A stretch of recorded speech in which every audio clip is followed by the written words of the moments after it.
जिन्नी भी way of faith church की परिवार इस जगह ते बैठा, बहुत बड़ा परिवार, तुहानूं सारिआं नूं पास्टर गुरचंद सिंह दे वल्लों सब नूं जय मसीह दी प्रवान करना जी। सारिआं नूं जय मसीह दी। हालेलुया। बहुत भैन भरा ने जिहड़े परमेश्वर दे विच चलदे ने, बपतिस्मा भी लै लैंदे ने। बपतिस्मा लैके पहला वो पवित्र आत्मा दे साझी हो जाते हैं, प्रभु भोज दे विच सब कुछ कर लेंदे ने। लेकिन जदों ही परमेश्वर उन्होंने खरे बनाने लगता है, साफ करन लगता है, तो फिर खरे होना नहीं चाहते। वो पिछे नूं अपना पैर करना चाहते हैं, वो अपने आप नूं बदलना नहीं चाहते, वो प्रभु नूं ही छड्ड दिंदे ने।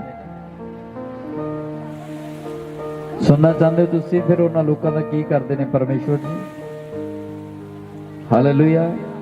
कहावतां दी किताब उहदी 28 दी 9 तो लेके 11 तक पढ़ दो बेटा। हालेलुया। हालेलुया। ਜਿਹੜਾ ਵਿਵਸਥਾ ਨੂੰ ਸੁਣਨ ਤੋਂ ਕੰਨ ਫੇਰ ਲੈਂਦਾ ਹੈ। कौन ਜਿਹੜਾ ਹੁਕਮਾਂ ਨੂੰ ਸੁਣਨ ਤੋਂ ਕੰਨ ਫੇਰ ਲੈਂਦਾ ਹੈ। ਆਵਾਜ਼ ਇਧਰੋਂ ਆ ਰਹੀ ਆ ਤੇ ਅਸੀਂ ਇਧਰ ਨੂੰ ਪਿੱਠ ਕਰ ਲਈ ਆ ਵੀ ਮੈਂ ਤਾਂ ਸੁਣਨਾ ਹੀ ਨਹੀਂ। ਜਿਹੜਾ ਹੁਕਮਾਂ ਨੂੰ ਮੰਨਣ ਤੋਂ, ਜਿਹੜਾ ਵਿਵਸਥਾ ਨੂੰ ਮੰਨਣ ਤੋਂ ਕੰਨ ਫੇਰ ਲੈਂਦਾ ਹੈ, ਉਹਦੀ ਪ੍ਰਾਰਥਨਾ ਵੀ ਕਾਨੂੰਨੀ ਹੁੰਦੀ ਹੈ। ਕੀ ਹੁੰਦੀ ਉਹਦੀ ਪ੍ਰਾਰਥਨਾ? ਬੋਲੋ। ਸੁਣੀ ਜਾਏਗੀ ਉਹਦੀ ਪ੍ਰਾਰਥਨਾ। ਫਿਰ ਹੁਣ ਸਭ ਨੂੰ ਐ ਲੱਗੇਗਾ ਪਾਸਟਰ ਜੀ ਨੇ ਮੇਰੇ ਨਾਲ ਦੁਸ਼ਮਣੀ ਕੱਢੀ ਹੈ, ਮੈਨੂੰ ਵਚਨ ਸੁਣਾਇਆ, ਪਾਸਟਰ ਜੀ ਨੇ ਮੇਰੇ ਲਈ ਵਚਨ ਪੜਿਆ। ਜਦੋਂ ਤੁਹਾਨੂੰ ਇਹ ਲੱਗਣ ਲੱਗ ਜੇ ਕਿ ਪਾਸਟਰ ਜੀ ਨੇ ਮੇਰੇ ਲਈ ਵਚਨ ਸੁਣਾਇਆ, ਤਾਂ ਤੁਸੀਂ ਤਾੜੀ ਲਗਾਇਓ ਜ਼ੋਰ ਨਾਲ। ਯਹੋਵਾ ਨੇ ਗੱਲ ਕੀਤੀ ਹੈ ਤੁਹਾਡੇ ਨਾਲ ਕਿ ਤੁਹਾਡਾ ਜੀਵਨ ਬਦਲ ਜਾਏ। ਕੀ ਬਦਲ ਜਾਏ? ਤੁਹਾਡਾ ਜੀਵਨ ਬਦਲ ਜਾਏ। ਦੁਬਾਰਾ ਪੜ੍ਹ ਦਿਓ ਬੇਟਾ ਇਹ ਵਚਨ। ਜਿਹੜਾ ਵਿਵਸਥਾ ਨੂੰ ਸੁਣਨ ਤੋਂ ਕੰਨ ਫੇਰ ਲੈਂਦਾ ਹੈ, ਉਹਦੀ ਪ੍ਰਾਰਥਨਾ ਵੀ ਕਾਨੂੰਨੀ ਹੁੰਦੀ ਹੈ। ਹਾਂ, ਜਿਹੜਾ ਵਿਵਸਥਾ ਨੂੰ ਸੁਣਨ ਤੋਂ ਕੰਨ ਫੇਰ ਲੈਂਦਾ ਹੈ, ਉਹਦੀ ਪ੍ਰਾਰਥਨਾ ਵੀ ਫਿਰ ਕਾਨੂੰਨੀ ਹੋ ਜਾਂਦੀ ਹੈ। ਕਾਨੂੰਨੀ ਦਾ ਮਿੰਟ ਉਹ ਫਿਰ ਦੁਨੀਆਦਾਰੀ ਦੇ ਕੰਮ ਕਰਦਾ ਹੈ। ਉਹ ਪ੍ਰਭੂ ਤੋਂ ਉਹਨੂੰ ਪਵਿੱਤਰ ਕਰਕੇ ਲੈ ਕੇ ਆਉਣਾ ਚਾਹੁੰਦਾ ਹੈ, ਉਹਦੇ ਵਸਤਰਾਂ ਨੂੰ ਸਾਫ਼ ਕਰਨਾ ਚਾਹੁੰਦਾ, ਲੇਕਿਨ ਉਹ ਫਿਰ ਵੀ ਦੁਨੀਆਦਾਰੀ ਦੇ ਕੰਮ ਨਹੀਂ ਛੱਡਦਾ। ਉਹਨੂੰ ਵਧੀਆ ਲੱਗਦੇ ਨੇ ਦੁਨੀਆਦਾਰੀ ਦੇ ਕੰਮ, ਉਹ ਛੱਡਣਾ ਨਹੀਂ ਚਾਹੁੰਦਾ, ਲੇਕਿਨ ਪਰਮੇਸ਼ਰ ਨੂੰ ਬਦਲਣਾ ਚਾਹੁੰਦਾ ਹੈ ਕਿ ਭਾਈ ਮੈਂ ਤੈਨੂੰ ਚੁਣਿਆ। ਉਹ ਫਿਰ ਪ੍ਰਭੂ ਦੇ ਵਿੱਚ ਵੀ ਚੱਲਣਾ ਚਾਹੁੰਦਾ ਹੈ ਤੇ ਦੁਨੀਆ ਨਾਲ ਵੀ ਚੱਲਣਾ ਚਾਹੁੰਦਾ ਹੈ। ਮੇਰੇ ਪਿਆਰਿਓ, ਇਸੇ ਕਰਕੇ ਤੁਹਾਨੂੰ ਕਿਹਾ ਜਾਂਦਾ ਕਿ ਆਪਣੇ ਜੀਵਨਾਂ ਨੂੰ ਪਰਮੇਸ਼ਰ ਦੇ ਨਾਲ ਜੋੜ ਕੇ ਰੱਖੋ। ਕੀ ਰੱਖੋ? ਜੋੜ ਕੇ ਰੱਖੋ। ਜਦੋਂ ਅਸੀਂ ਆਪਣੇ ਜੀਵਨਾਂ ਨੂੰ ਪਰਮੇਸ਼ਰ ਦੇ ਨਾਲ ਜੋੜਾਂਗੇ ਤਾਂ ਫਿਰ ਅਸੀਂ ਦੁਨੀਆਦਾਰੀ ਵਰਗੇ ਨਹੀਂ, ਅਸੀਂ ਪਰਮੇਸ਼ਰ ਜਿਹੇ ਕੰਮ ਕਰਾਂਗੇ ਔਰ ਸਾਡੇ ਧੀਆਂ ਤੇ ਪੁੱਤਰ ਆਜ਼ਾਦ ਹੋਣਗੇ ਯਿਸੂ ਨਾਸਰੀ ਦੇ ਨਾਮ ਦੇ ਵਿੱਚ। ਹਾਲੇਲੂਇਆ। ਇਹੀ ਵਚਨ ਦੁਬਾਰਾ ਪੜ੍ਹ ਦਿਓ। ਜਿਹੜਾ ਵਿਵਸਥਾ ਨੂੰ ਸੁਣਨ ਤੋਂ ਕੰਨ ਫੇਰ ਲੈਂਦਾ ਹੈ। ਪਰਮੇਸ਼ਰ ਨੇ ਤੁਹਾਨੂੰ ਹੁਕਮ ਦੱਸ ਦਿੱਤਾ ਕਿ ਤੈਨੇ ਚੋਰੀ ਨਹੀਂ ਕਰਨੀ, ਤੈਨੇ ਪਾਪ ਨਹੀਂ ਕਰਨਾ, ਤੈਨੇ ਗੁਨਾਹ ਨਹੀਂ ਕਰਨਾ, ਤੈਨੇ ਵਿਭਚਾਰ ਨਹੀਂ ਕਰਨਾ, ਲੇਕਿਨ ਫਿਰ ਵੀ ਕੀਤਾ। ਫਿਰ ਵੀ ਕੀਤਾ। ਇਹਦਾ ਮਤਲਬ ਅਸੀਂ ਕੰਨ ਫੇਰ ਲਿਆ ਉਹਦੇ ਹੁਕਮਾਂ ਤੋਂ। ਅਗਲੀ ਲਾਈਨ ਪੜ੍ਹ ਦਿਓ। ਉਹਦੀ ਪ੍ਰਾਰਥਨਾ ਵੀ ਕਾਨੂੰਨੀ ਹੁੰਦੀ ਹੈ। ਫਿਰ ਉਹਦੀ ਪ੍ਰਾਰਥਨਾ ਵੀ ਕੀ ਹੋ ਜਾਂਦੀ ਹੈ? ਕਾਨੂੰਨੀ ਹੋ ਜਾਂਦੀ। ਉਹਦੀ ਪ੍ਰਾਰਥਨਾ ਵੀ ਸੁਣੀ ਨਹੀਂ ਜਾਂਦੀ। ਆਪਣੀ ਜਾਨ ਚ ਤਾਂ ਅਸੀਂ ਕਹਿੰਦੇ ਕਿ ਅਸੀਂ ਪਾਪ ਵੀ ਕਰਿਆ ਏ ਤੇ ਅਸੀਂ ਸ਼ਾਮ ਨੂੰ ਆਪਣੇ ਪਾਪ ਧੋ ਵੀ ਦਈਏ ਤੇ ਪ੍ਰਾਰਥਨਾ ਕਰ ਲਈਏ। ਨਹੀਂ, ਉਹ ਸੁਣੀ ਨਹੀਂ ਜਾਂਦੀ। ਸੰਤ ਏਲੀ ਨੂੰ ਕੀ ਕਿਹਾ ਸੀ ਪਰਮੇਸ਼ਰ ਨੇ? ਕਹਿੰਦਾ ਏਲੀ ਦੇਖ ਤੇਰੇ ਬੱਚੇ ਆਈ ਹੋਈ ਸੰਗਤ ਦੇ ਨਾਲ ਗਲਤ ਕੰਮ ਕਰਦੇ ਨੇ। ਜਿਹੜੇ ਭੇਟਾ ਲੈ ਕੇ ਆਉਂਦੇ ਨੇ ਲੋਕ, ਉਹਨਾਂ ਦੇ ਨਾਲ ਗਲਤ ਕੰਮ ਕਰਦੇ ਨੇ। ਉਹ ਤੂੰ ਆਪਣੇ ਬੱਚਿਆਂ ਨੂੰ ਸਮਝਾ ਲੈ, ਨਹੀਂ ਫਿਰ ਮੇਰਾ ਤਰੀਕਾ ਸਭ ਤੋਂ ਵੱਖਰਾ ਹੈ। ਉਹਨੇ ਯਹੋਵਾ ਦੀ ਆਵਾਜ਼ ਨੂੰ ਸੁਣਨ ਤੋਂ ਕੰਨ ਫੇਰ ਲਏ। ਕੀ ਕਰ ਲਿਆ ਉਹਨੇ? ਉਹਨੇ ਇੱਕ ਪਲ ਦੇ ਲਈ ਦੇਖਿਆ ਕਿ ਮੈਂ ਤਾਂ ਨਬੀ ਹਾਂ, ਮੈਂ ਤਾਂ ਦਾਸ ਹਾਂ, ਮੈਨੂੰ ਪਰਮੇਸ਼ਰ ਨੇ ਅਹੁਦਾ ਦਿੱਤਾ ਹੈ, ਮੇਰੇ ਦੁਆਰਾ ਪਰਮੇਸ਼ਰ ਕੰਮ ਕਰਦਾ ਹੈ। ਲੇਕਿਨ ਉਹਨੇ ਆਪਣੇ ਬੱਚਿਆਂ ਨੂੰ ਸਮਝਾਇਆ ਨਹੀਂ। ਉਹ ਜਦੋਂ ਯੁੱਧ ਦੇ ਮੈਦਾਨ ਦੇ ਵਿੱਚ ਗਏ ਤਾਂ ਉਹਦੇ ਦੋਨੇ ਬੇਟੇ ਮਾਰੇ ਗਏ। ਕਿਸੇ ਨੇ ਆਗੇ ਦੱਸਿਆ, ਕਹਿੰਦਾ ਦੇਖ ਏਲੀ, ਤੇਰੇ ਦੋਨੇ ਬੇਟੇ ਯੁੱਧ ਦੇ ਮੈਦਾਨ 'ਚ ਮਾਰੇ ਗਏ, ਉਹ ਸਦਮੇ ਨਾਲ ਹੀ ਮਰ ਗਿਆ। ਗਏ ਤਿੰਨੋਂ ਦੇ ਤਿੰਨੋਂ। ਪਰਮੇਸ਼ਰ ਦਾ ਵਚਨ ਦੁਬਾਰਾ ਪੜ੍ਹਦੇ ਬੇਟਾ ਇਹੀ ਲਾਈਨ, ਜਿਹੜਾ ਵਿਵਸਥਾ ਨੂੰ ਸੁਣਨ ਤੋਂ ਕੰਨ ਫੇਰ ਲੈਂਦਾ ਹੈ, ਜਿਹੜਾ ਪਰਮੇਸ਼ਰ ਦੀ ਆਵਾਜ਼ ਨੂੰ ਸੁਣਨ ਤੋਂ ਕੰਨ ਫੇਰ ਲੈਂਦਾ ਹੈ, ਉਹਦੀ ਪ੍ਰਾਰਥਨਾ ਵੀ ਘਿਨਾਉਣੀ ਹੁੰਦੀ ਹੈ। ਉਹਦੀ ਪ੍ਰਾਰਥਨਾ ਵੀ ਘਿਨਾਉਣੀ ਆ, ਸੁਣੀ ਨਹੀਂ ਜਾਂਦੀ। ਅੱਜ ਕਿਉਂ ਮਰ ਰਹੇ ਅਸੀਂ? ਜਦੋਂ ਨਵੇਂ ਆਨੇ ਆ ਯਿਸੂ ਮਸੀਹ ਨੂੰ ਅਸੀਂ ਗੱਲ ਦੇ ਨਾਲ ਲਗਾ ਲੈਂਦੇ ਵੀ ਮੈਂ ਤਾਂ ਬਹੁਤ ਪਿਆਰ ਕਰਦਾ, ਯਿਸੂ ਤੋਂ ਬਿਨਾਂ ਮੈਂ ਰਹਿ ਨਹੀਂ ਸਕਦਾ। ਲੇਕਿਨ ਥੋੜਾ ਜਿਹਾ ਟਾਈਮ ਹੁੰਦਾ, ਉਹ ਯਿਸੂ ਸਾਨੂੰ ਹੋਰ ਅਗਲੇ ਸਟੈਪ ਤੇ ਖੜਾ ਕਰਨਾ ਚਾਹੁੰਦਾ। ਉਹ ਜਦੋਂ ਪਹਿਲੀ ਕੱਚੀ 'ਚ ਹੁੰਨੇ ਆ ਨਾ, ਬੜਾ ਦਿਲ ਲੱਗਦਾ ਕਿ ਕਾਪੀ ਮੇਰੇ ਲਵੇ ਸੋਹਣੀ ਜੀ ਹੋਵੇ, ਪੈਨ ਮੇਰੇ ਕੋਲ ਸੋਹਣਾ ਜਿਹਾ ਹੋਵੇ, ਜਿਮੈਟਰੀ ਬਾਕਸ ਮੇਰੇ ਕੋਲ ਸੋਹਣਾ ਜਿਹਾ ਹੋਵੇ, ਉਹ ਟਿਫਨ ਮੇਰਾ ਸੋਹਣਾ ਜਿਹਾ ਹੋਵੇ, ਝੋਲਾ ਮੇਰਾ, ਬਸਤਾ ਮੇਰਾ ਸੋਹਣਾ ਜਿਹਾ ਹੋਵੇ, ਤੇ ਸੋਹਣੀ ਜਿਹੀ ਮੇਰੀ ਡਰੈਸ ਹੋਵੇ। ਬੜਾ ਜੀ ਕਰਦਾ। ਉਹ ਜਦੋਂ ਪਹਿਲੀ ਤੋਂ ਦੂਜੀ 'ਚ ਜਾਂਦੇ ਆ, ਫਿਰ ਸਿਲੇਬਸ ਥੋੜਾ ਜਿਹਾ ਕੀ ਆ ਜਾਂਦਾ, ਔਖਾ। ਫਿਰ ਅਸੀਂ ਸਕੂਲ 'ਚ ਜਾਣ ਤੋਂ ਕਰੇਜ਼ ਕਰਦੇ ਆ ਵੀ ਸਕੂਲ 'ਚ ਨਾ ਜਾਈਏ। ਜੇ ਪਹਿਲੀ ਕਲਾਸ ਵਾਲਿਆਂ ਨੂੰ ਨੌਕਰੀ ਮਿਲਦੀ ਹੁੰਦੀ ਤਾਂ ਫਿਰ BA MA ਕਰਨ ਦੀ ਜ਼ਰੂਰਤ ਨਾ ਪੈਂਦੀ। ਹਾਲੇਲੂਇਆ। ਉਹ ਜੇ ਬਪਤਿਸਮਾ ਕੱਲਾ ਲੈ ਕੇ ਤੁਸੀਂ ਸਵਰਗ ਦੇ ਵਿੱਚ ਜਾ ਸਕਦੇ ਸੀ ਤਾਂ ਫਿਰ ਤੁਹਾਨੂੰ ਹਰ ਐਤਵਾਰ ਇੱਥੇ ਆਉਣ ਦੀ ਜ਼ਰੂਰਤ ਨਾ ਪੈਂਦੀ, ਕਿਉਂਕਿ ਪਰਮੇਸ਼ਵਰ ਜੀ ਤੁਹਾਨੂੰ ਹਰ ਰੋਜ਼ ਉਹ ਨਵਾਂ ਭੋਜਨ ਦੇਣਾ ਚਾਹੁੰਦੇ ਨੇ, ਆਤਮਾ ਦਾ ਨਵਾਂ ਭੋਜਨ। ਜਿਹੋ ਸੰਤ ਏਲੀ ਨੂੰ ਨਹੀਂ ਬਖਸ਼ ਸਕਿਆ, ਜਿਹਨੇ ਕੰਨ ਫੇਰ ਲਏ ਸੀ ਪਰਮੇਸ਼ਰ ਦੀ ਆਵਾਜ਼ ਸੁਣਨ ਤੋਂ, ਉਹਦੇ ਬੱਚਿਆਂ ਨੂੰ ਨਹੀਂ ਬਖਸ਼ ਸਕਿਆ, ਤਾਂ ਫਿਰ ਉਹ ਤੁਹਾਨੂੰ ਤੇ ਮੈਨੂੰ ਵੀ ਬੋਲੋ ਬਖਸ਼ ਦੇਗਾ। ਤਾਂ ਫਿਰ ਉਹਦੀ ਵਿਵਸਥਾ ਨੂੰ ਕੀ ਕਰਨਾ ਹੈ? ਮੰਨਣਾ ਹੈ। ਉਹਦੇ ਹੁਕਮ ਨੂੰ ਕੀ ਕਰਨਾ ਹੈ? ਮੰਨਣਾ ਹੈ। ਅਗਲਾ ਵਚਨ ਪੜ੍ਹਦੇ ਬੇਟਾ, ਜਿਹੜਾ ਸੱਚਿਆਰ ਨੂੰ ਖੋਟੇ ਰਾਹ ਤੋਂ ਕਮਾ ਦਿੰਦਾ ਹੈ, ਹਾਂ, ਉਹ ਆਪਣੇ ਟੋਏ ਵਿੱਚ ਆਪ ਡਿੱਗ ਪਵੇਗਾ। ਜਿਹੜਾ ਸੱਚਾਈ ਨੂੰ, ਹੁਣ ਅਸੀਂ ਕੀ ਕਰਦੇ ਹਾਂ? ਸੱਚਾਈ ਨੂੰ ਜਾਣ ਲਿਆ। ਵਚਨ ਕਹਿੰਦਾ ਸੱਚਾਈ ਨੂੰ ਜਾਣੋ ਤੇ ਸੱਚਾਈ ਤੁਹਾਨੂੰ ਆਜ਼ਾਦ ਕਰੇਗੀ। ਆਜ਼ਾਦ ਵੀ ਹੋ ਗਏ, ਪਤਾ ਵੀ ਲੱਗ ਗਿਆ ਕਿ ਯਿਸੂ ਹੀ ਸਾਨੂੰ ਆਜ਼ਾਦ ਕਰੇਗਾ। ਯਿਸੂ ਦੇ ਹੱਥ 'ਚ ਅਸੀਂ ਜਾਣਾ ਹੈ। ਜੀਵਨ ਵੀ ਯਿਸੂ ਕੋਲ, ਮੌਤ ਵੀ ਯਿਸੂ ਕੋਲ। ਵਚਨ ਦੱਸਦਾ, ਮੈਂ ਨਹੀਂ ਕਹਿ ਰਿਹਾ। ਵਚਨ ਕਹਿੰਦਾ ਆਕਾਸ਼ ਅਤੇ ਪ੍ਰਿਥਵੀ ਦਾ ਸਾਰਾ ਅਧਿਕਾਰ ਮੈਨੂੰ ਦਿੱਤਾ ਗਿਆ ਹੈ। ਯਿਸੂ ਮਸੀਹ ਜੀ ਨੇ ਕਿਹਾ ਸਵਰਗ ਰਾਜ ਦੇ ਵਿੱਚ ਮੇਰੇ ਤੋਂ ਬਿਨਾਂ ਤੁਸੀਂ ਜਾ ਨਹੀਂ ਸਕਦੇ। ਯਿਸੂ ਮਸੀਹ ਜੀ ਨੇ ਕਿਹਾ ਮੇਰੇ ਤੋਂ ਵੱਖ ਹੋ ਕੇ ਤੁਸੀਂ ਕੁਝ ਨਹੀਂ ਕਰ ਸਕਦੇ। ਯਿਸੂ ਮਸੀਹ ਜੀ ਨੇ ਕਿਹਾ। ਇਹ ਸਭ ਗੱਲਾਂ ਸਾਨੂੰ ਪਤਾ ਨੇ, ਪਰ ਫਿਰ ਵੀ ਬਪਤਿਸਮਾ ਲੈ ਕੇ ਅਸੀਂ ਪਾਪ ਦੇ ਵਿੱਚ ਗਿਰ ਜਾਂਦੇ ਹਾਂ। ਫਿਰ ਅਸੀਂ ਕਹਿੰਦੇ ਸਾਡੀ ਆਵਾਜ਼ ਨਹੀਂ ਸੁਣਦਾ ਪਰਮੇਸ਼ਵਰ, ਸਾਡੇ ਘਰ ਚੋਂ ਬਿਮਾਰੀ ਨਹੀਂ ਜਾਂਦੀ ਪਾਸਟਰ ਜੀ, ਸਾਡੇ ਹਾਲਾਤ ਨਹੀਂ ਬਦਲੇ ਪਾਸਟਰ ਜੀ। ਬੜੀ ਪ੍ਰਾਰਥਨਾ ਕਰਦਾ ਪਾਸਟਰ ਜੀ, ਮੇਰਾ ਤਾਂ ਕੰਮ ਹੀ ਨਹੀਂ ਬਣਿਆ। ਉਹ ਜੇ ਤੇਰਾ ਕੰਮ ਨਹੀਂ ਬਣਿਆ, ਉਹ ਜਿਹੜੇ ਇੱਥੇ ਗਵਾਹੀਆਂ ਦੇ ਕੇ ਗਏ ਨੇ ਉਹਨਾਂ ਤੋਂ ਪੁੱਛ ਲੈ ਵੀ ਤੇਰਾ ਕੰਮ ਬਣਿਆ ਕਿਵੇਂ ਹੈ। ਉਹ ਤੈਨੇ ਕੀ ਕੀਤਾ ਸੀ ਜਿਹੜੀ ਤੇਰੀ ਗਵਾਹੀ ਜ਼ਿੰਦਗੀ ਦੇ ਵਿੱਚ ਖੜੀ ਕਰ ਦਿੱਤੀ? ਰੱਬ ਨੇ ਤੈਨੇ ਕੀ ਕੀਤਾ ਸੀ? ਪੁੱਛੋ ਜਰਾ ਉਹਨੂੰ। ਅਸੀਂ ਸਿੱਧਾ ਪਾਸਟਰ ਨੂੰ ਔਨ ਦਾ ਸਪੋਰਟ ਕਹਿੰਦੇ ਆ ਕਿ ਮੇਰੀ ਨਹੀਂ ਸੁਣੀ ਆਵਾਜ਼, ਮੇਰੇ ਨਾਲ ਨਹੀਂ ਗੱਲ ਕੀਤੀ। ਉਹ ਜਿਹੜੇ ਇੱਥੇ ਰਾਤ ਨੂੰ ਸਾਡੇ ਨਾਲ ਪ੍ਰਾਰਥਨਾ ਚਾਹੁੰਦੇ ਨੇ, ਉਹ ਸਵਰਗੀ ਦੂਤਾਂ ਨੂੰ ਦੇਖ ਲੈਂਦੇ ਨੇ। ਜਿਹੜੇ ਪ੍ਰਾਰਥਨਾ 'ਚ ਬੈਠੇ ਨੇ ਉਹ ਅੱਗ ਨੂੰ ਉਤਰਦੇ ਦੇਖ ਲੈਂਦੇ ਨੇ। ਤੁਹਾਨੂੰ ਕਿਉਂ ਨਹੀਂ ਦਿਖਿਆ? ਇਹਦਾ ਮਤਲਬ ਤੁਹਾਡਾ ਦਿਮਾਗ ਉਸ ਇਨਸਾਨ ਦੇ ਬਰਾਬਰ ਪ੍ਰੇਰ ਨਹੀਂ ਕਰਦਾ ਜਿਹਨੂੰ ਦਿਖਿਆ। ਇਹਦਾ ਮਤਲਬ ਅਸੀਂ ਉਹਦੇ ਜਿੰਨੀ ਪ੍ਰਾਰਥਨਾ ਨਹੀਂ ਕਰਦੇ ਜਿਹਦੇ ਨਾਲ ਰੱਬ ਨੇ ਆਪਣੇ ਸਵਰਗੀ ਦੂਤ ਦਿਖਾਏ ਨੇ। ਇਹਦਾ ਮਤਲਬ ਅਸੀਂ ਉਹਦੇ ਜਿੰਨੀ ਪਵਿੱਤਰਤਾਈ ਨਹੀਂ ਰੱਖਦੇ ਜਿਹਨੂੰ ਪਰਮੇਸ਼ਰ ਦੇਖਣਾ ਚਾਹੁੰਦਾ। ਹੁਣ 10 ਭੈਣਾਂ ਦੀ ਜ਼ਿੰਦਗੀ 'ਚ ਗਵਾਹੀਆਂ ਹੋ ਗਈਆਂ ਤੇ 10 ਦੀ 'ਚ ਨਹੀਂ ਹੋਈਆਂ। ਜਿਹਦੀ ਜ਼ਿੰਦਗੀ 'ਚ ਨਹੀਂ ਹੋਈਆਂ ਉਹ ਤਾਂ ਮੈਨੂੰ ਕਹਿੰਦੇ ਨੇ ਬਸ ਜੀ ਉਹ ਫਲਾਣਾ ਦੇਖੋ ਜਿਹੜਾ ਪਾਪ ਵੀ ਕਰਦਾ ਤੇ ਗੱਡੀਆਂ 'ਚ ਘੁੰਮਦਾ ਨਜ਼ਾਰੇ ਲੈਂਦਾ, ਫਿਰ ਵੀ ਕੁਛ ਨਹੀਂ ਹੋਇਆ। ਉਹ ਜਾ ਕੇ ਇੱਕ ਦਿਨ ਉਹਦੇ ਘਰ ਦੇ ਹਾਲਾਤ ਦੇਖ ਲਿਓ, ਤੁਹਾਨੂੰ ਪਤਾ ਲੱਗ ਜੂ ਤੁਹਾਡੇ ਜੀਵਨ ਵਿੱਚ ਤੇ ਉਹਨਾਂ ਦੇ ਜੀਵਨ ਵਿੱਚ ਕੀ ਫਰਕ ਹੈ।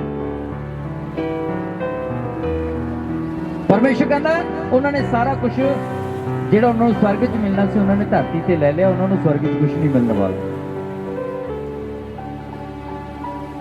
ਇਹ ਨਾ ਦੇਖਿਆ ਕਰੋ ਕਿ ਉਹ ਪਾਪ ਵੀ ਕਰਦੇ ਨੇ ਤੇ ਉਹ ਗੱਡੀਆਂ 'ਚ ਵੀ ਘੁੰਮਦੇ ਨੇ। ਇਹ ਗੱਡੀਆਂ ਗੁੱਡੀਆਂ ਇਹ ਬਲੈਸਿੰਗ ਨਹੀਂ ਹੈ। ਬਲੈਸਿੰਗ ਤਾਂ ਅਸਲੀ ਮਸਾ ਆ। ਉਹ ਜਦੋਂ ਮਸਾ ਆ ਗਿਆ ਤੁਸੀਂ ਪਹਿਚਾਨ ਜਾਣਾ ਕਿ ਖੁਦਾ ਮੇਰੇ ਨਾਲ ਹੈ।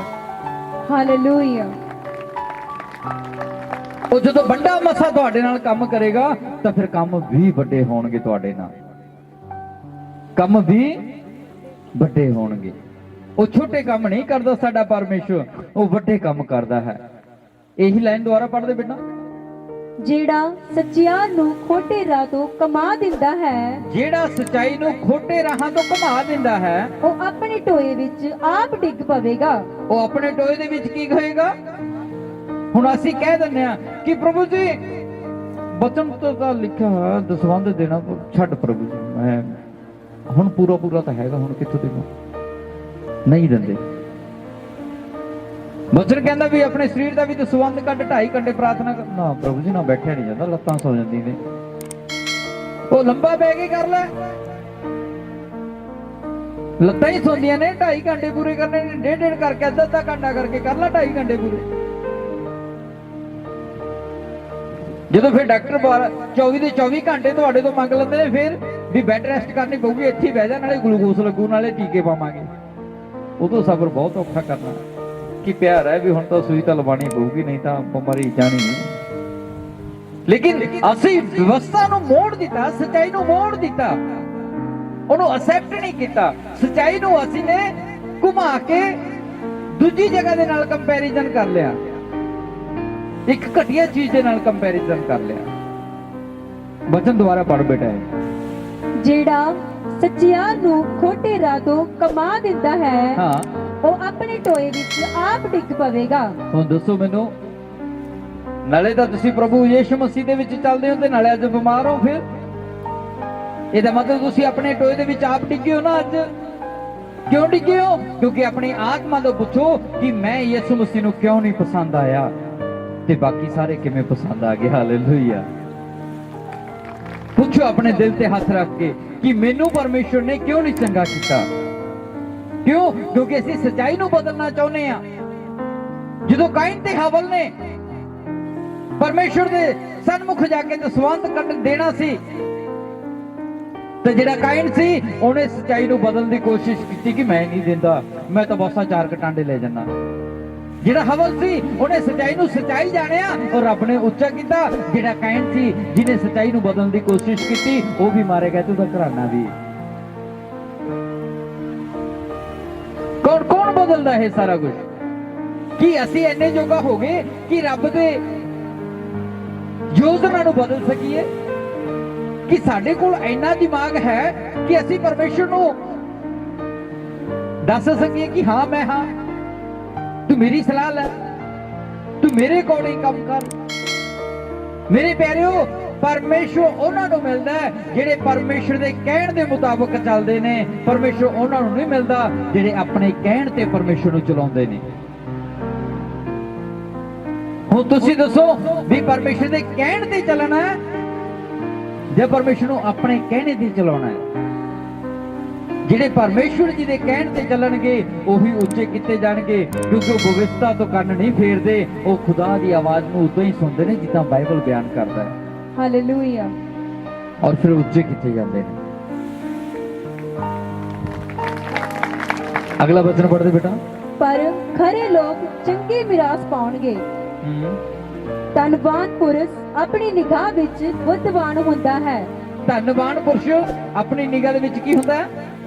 ਬੁੱਧਵਾਨ। ਕਿ ਮੈਂ ਤਾਂ ਬਹੁਤ, ਮੇਰੇ ਕੋਲ ਤਾਂ ਧਨ ਹੈ, ਬਸ ਮੈਂ ਜੋ ਮਰਜ਼ੀ ਕਰਾਂ, ਜੋ ਮਰਜ਼ੀ ਖਰੀਦ ਸਕਦਾ। ਪਰ ਉਸ ਧਨ ਦੇ ਨਾਲ ਅਸੀਂ ਆਪਣੇ ਸਾਹ ਨਹੀਂ ਖਰੀਦ ਸਕਦੇ।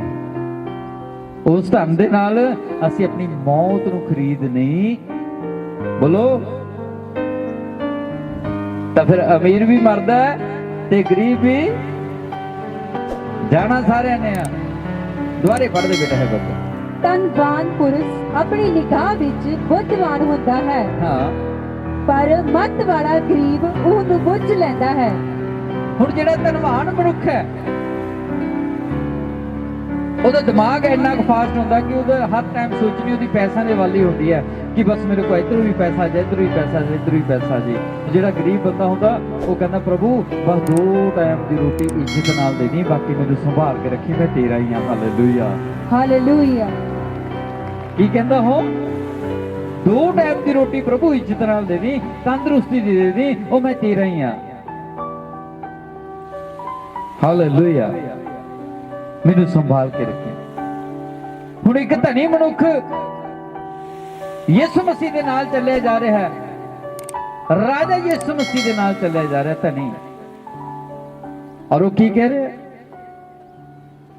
ਕਿ ਪ੍ਰਭੂ ਜੀ ਮੈਨੂੰ ਦੱਸੋ ਕਿ ਸਵਰਗ ਕਿਵੇਂ ਜਾਇਆ ਜਾਊਗਾ। ਯਿਸੂ ਮਸੀਹ ਕਹਿੰਦਾ ਤੂੰ ਸੱਚਮੁੱਚ ਸਵਰਗ ਜਾਣਾ ਚਾਹੁੰਦਾ? ਉਹ ਰਾਜਾ ਕਹਿੰਦਾ ਹਾਂਜੀ ਮੈਂ ਜਾਣਾ ਚਾਹੁੰਦਾ। ਕਹਿੰਦਾ ਚੋਰੀ ਨਾ ਕਰ, ਪਾਪ ਨਾ ਕਰ, ਠੱਗੀ ਨਾ ਕਰ, ਜ਼ਨਾ ਨਾ ਕਰ। ਤਾਂ ਰਾਜਾ ਹੱਸਣ ਲੱਗ ਜਾਂਦਾ। ਯਿਸੂ ਮਸੀਹ ਜੀ ਪੁੱਛਦੇ ਨੇ ਉਹ ਤੂੰ ਹੱਸਿਆ ਕਿਉਂ? ਕਹਿੰਦਾ ਜੀ ਇਹ ਤਾਂ ਕੰਮ ਮੈਂ ਸ਼ੁਰੂ ਤੋਂ ਹੀ ਨਹੀਂ ਕੀਤੇ, ਇਹ ਤਾਂ ਮੈਂ ਕਦੇ ਕੀਤੇ ਹੀ ਨਹੀਂ। ਪ੍ਰਭੂ ਕਹਿੰਦਾ ਹੱਸਣਾ, ਹਜੇ ਇੱਕ ਕੰਮ ਹੋਰ ਪਿਆ, ਜੇ ਉਹ ਪੂਰਾ ਕਰੇਗਾ ਤਾਂ ਸਵਰਗ ਜਾਏਗਾ। ਹਾਲੇਲੂਇਆ। ਤਾਂ ਰਾਜਾ ਪੁੱਛਣ ਲੱਗਿਆ ਕਿ ਪ੍ਰਭੂ ਜੀ ਉਹ ਕਿਹੜਾ ਕੰਮ ਹੈ ਜਿਹੜਾ ਮੈਂ ਕਰਾਂ ਤੇ ਮੈਂ ਸਵਰਗ ਦੇ ਵਿੱਚ ਜਾਵਾਂ।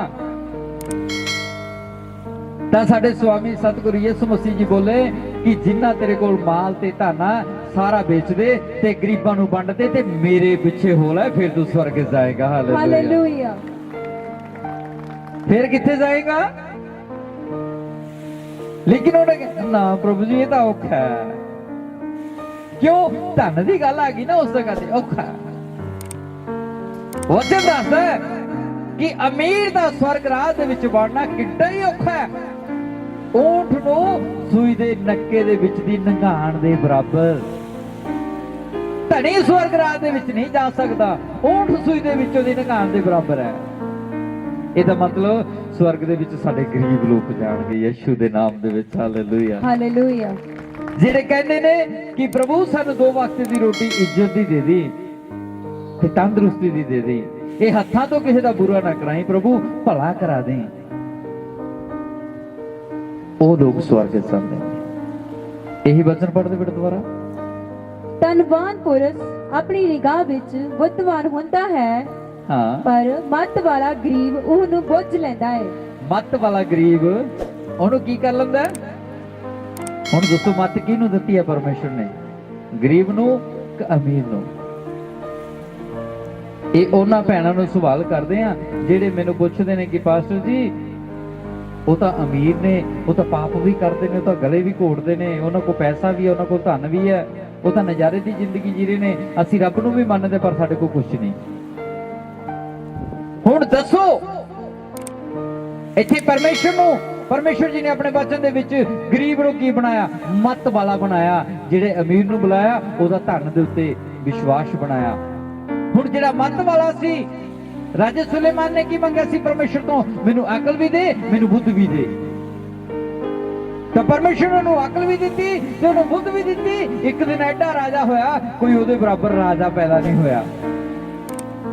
ਉਹ ਜਦੋਂ ਤੁਹਾਡੇ ਕੋਲ ਅਕਲ ਤੇ ਬੁੱਧ ਆ ਗਈ, ਮੱਤ ਬਖਸ਼ੀ ਪਰਮੇਸ਼ਰ ਨੇ, ਤਾਂ ਫਿਰ ਵੱਡੇ ਵੱਡੇ ਰਾਜਿਆਂ ਨੂੰ ਪਿੱਛੇ ਛੱਡ ਜਾਓਗੇ ਤੁਸੀਂ ਆਉਣ ਵਾਲੇ ਟਾਈਮ 'ਚ। ਮੇਰੀ ਗੱਲ ਯਾਦ ਰੱਖਿਓ ਅੱਜ। ਹਾਲੇਲੂਇਆ।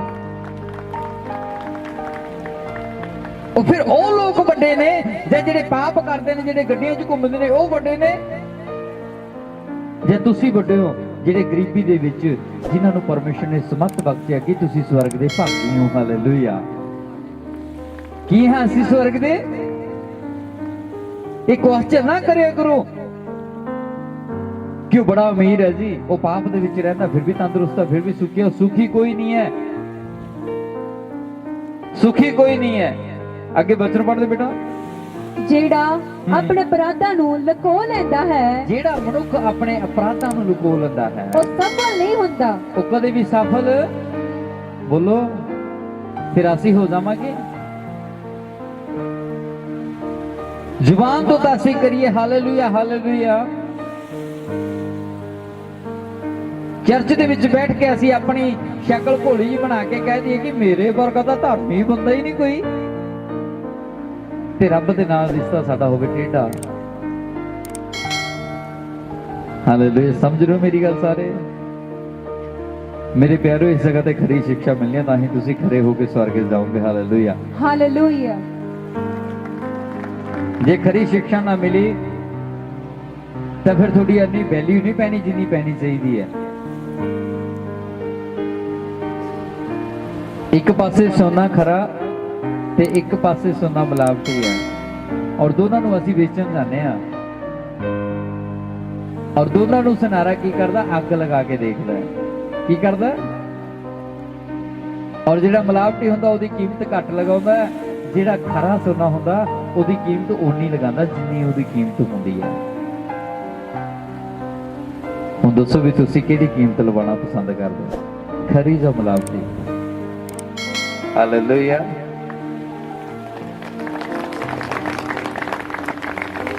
ਤਾਂ ਬੋਲੋ ਫਿਰ ਇੱਕ ਦੂਜੇ ਨੂੰ ਕਿ ਅੱਜ ਪਰਮੇਸ਼ਰ ਨੇ ਤੈਨੂੰ ਖਰਾ ਬਣਾ ਦੇਣਾ ਹੈ, ਔਰ ਉਹਨੇ ਆਪਣੇ ਵਰਗਾ ਬਣਾ ਦੇਣਾ ਹੈ। ਅੱਜ ਸੇਮ ਨਹੀਂ ਰਹੇਗਾ, ਇਹ ਜੀਵਨ ਬਦਲ ਜਾਏਗਾ ਯਿਸੂ ਦੇ ਨਾਮ ਦੇ ਵਿੱਚ। ਹਾਲੇਲੂਇਆ। ਬਚਨੇ ਹੀ ਦੁਬਾਰਾ ਪੜ੍ਹਦੇ ਬੇਟਾ। ਜਿਹੜਾ ਆਪਣੇ ਅਪਰਾਧਾਂ ਨੂੰ ਲੁਕੋ ਲੈਂਦਾ ਹੈ, ਜਿਹੜਾ ਇਨਸਾਨ ਆਪਣੇ ਅਪਰਾਧਾਂ ਨੂੰ ਲੁਕੋ ਲੈਂਦਾ ਹੈ ਤੇ ਇੱਥੇ ਪ੍ਰਭੂ ਪ੍ਰਭੂ ਵੀ ਕਰਦਾ ਹੈ ਤੇ ਘਰੇ ਜਾ ਕੇ ਆਸ਼ਕੀਆਂ ਵੀ ਮਾਰਦਾ ਹੈ ਤੇ ਪ੍ਰਭੂ ਪ੍ਰਭੂ ਵੀ ਕਰਦਾ ਹੈ ਤੇ ਉਹ ਗਲਤ ਕੰਮ ਵੀ ਕਰਦਾ, ਉਹ ਸਿਗਰਟਾਂ ਵੀ ਪੀਂਦਾ, ਉਹ ਤਮਾਕੂ ਵੀ ਖਾਂਦਾ, ਉਹ ਸ਼ਰਾਬ ਵੀ ਪੀਂਦਾ, ਉਹ ਤਮਾਮ ਗਲਤ ਕੰਮ ਕਰਕੇ ਕਹਿੰਦਾ ਮੈਂ ਤਾਂ ਐਤਵਾਰ ਨੂੰ ਚਰਚ ਜਾਣੀ ਜਾਣਾ। ਫਿਰ ਇਹਦਾ ਮਤਲਬ ਉਹ ਆਪਣੇ ਅਪਰਾਧਾਂ ਨੂੰ ਲੁਕੋ ਰਿਹਾ। ਉਸ ਤੋਂ ਅਗਲੀ ਲਾਈਨ, ਉਹ ਸਫਲ ਨਹੀਂ ਹੁੰਦਾ। ਉਹ ਕਦੇ ਸਫਲ, ਬੋਲੋ ਸਫਲ ਹੋਣਾ ਚਾਹੁੰਦੇ ਹੋ?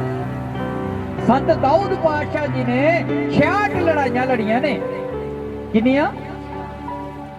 ਔਰ ਜਦੋਂ ਵੀ ਉਹ ਲੜਨ ਜਾਂਦਾ ਸੀ ਉਹ ਯਹੋਵਾ ਅੱਗੇ ਪ੍ਰਾਰਥਨਾ ਕਰਦਾ ਸੀ, ਪਰਮੇਸ਼ਵਰ ਮੈਂ ਉਸ ਜੰਗ ਦੇ ਮੈਦਾਨ ਦੇ ਵਿੱਚ ਚੱਲਿਆ ਔਰ ਤੇਰਾ ਆਤਮਾ ਮੇਰੇ ਨਾਲ ਰਹੇ, ਮੈਨੂੰ ਵਿਸ਼ਵਾਸ ਹੈ ਕਿ ਤੂੰ ਮੈਨੂੰ ਜਿੱਤ ਬਖਸ਼ੇਗਾ ਜ਼ਰੂਰ। Hallelujah, hallelujah.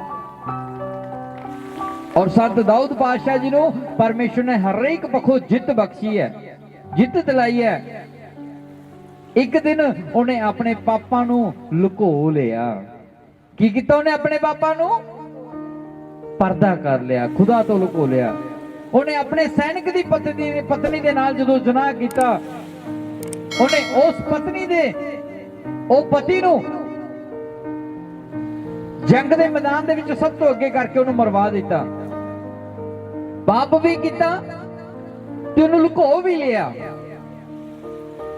ਫਿਰ ਦਾਊਦ ਪਾਤਸ਼ਾਹ ਨੂੰ ਮਰਨਾ ਪਿਆ। ਤੁਹਾਨੂੰ ਪਤਾ ਹੈ? ਇਹ ਦੁਬਾਰਾ ਲਾਈਨ ਪੜ੍ਹ ਦਿਓ ਬੇਟਾ। ਇਹ ਜਿਹੜਾ ਆਪਣੇ ਅਪਰਾਧਾਂ ਨੂੰ ਲੁਕੋ ਲੈਂਦਾ ਹੈ, ਜਿਹੜਾ ਆਪਣੇ ਅਪਰਾਧਾਂ ਨੂੰ ਲੁਕੋ ਲੈਂਦਾ ਹੈ, ਉਹ ਸਫਲ ਨਹੀਂ ਹੁੰਦਾ। ਉਹ ਕਦੇ ਵੀ ਸਫਲ, ਬੋਲੋ ਉਹ ਕਦੇ ਵੀ ਸਫਲ। ਤਾਂ ਰਾਜਾ ਸੰਤ ਦਾਊਦ ਪਾਤਸ਼ਾਹ ਜੀ ਜਦੋਂ ਖੁਦਾ ਦੇ ਨਾਲ ਸਿੱਧੇ ਚੱਲਦੇ ਗਏ, ਉਹ ਹਰੇਕ ਜੰਗ ਫਤਿਹ ਕਰਦੇ ਗਏ। ਜਦੋਂ ਉਹਦੇ ਜੀਵਨ 'ਚ ਪਾਪ ਆਇਆ ਤਾਂ ਉਹਨੇ ਪਾਪ ਨੂੰ ਲੁਕੋਇਆ, ਜਨਾਹ ਵੀ ਕੀਤਾ ਤੇ ਉਹਦੇ ਘਰ ਵਾਲੇ ਨੂੰ ਵੀ ਬਰਬਾਦ ਕੀਤਾ।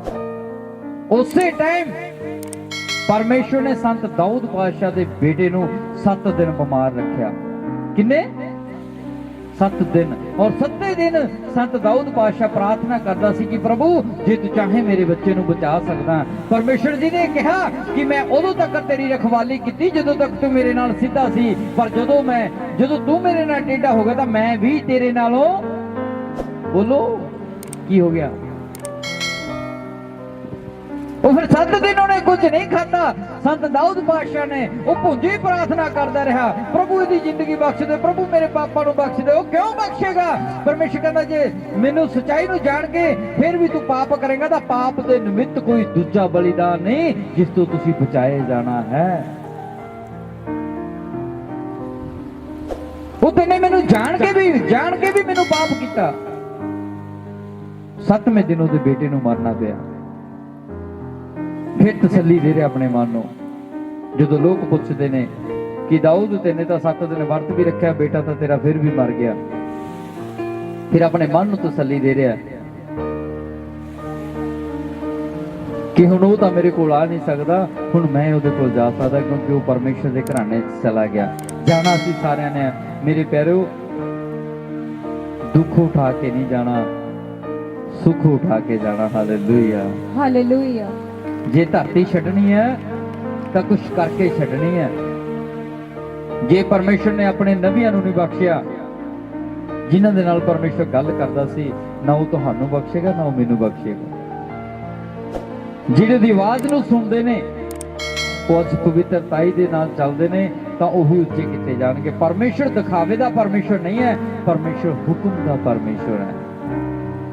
की है परमेश्वर? हुक्म दा परमेश्वर है।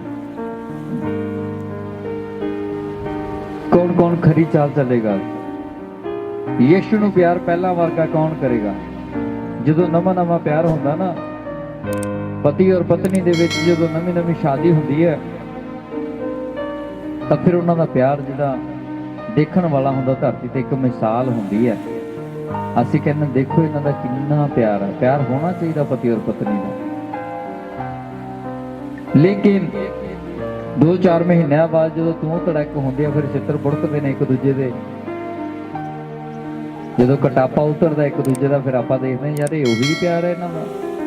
ब्याह तो पहला तो बड़े चंगे सी, लेकिन हुण लगता नहीं सी भी ऐदां होणगे।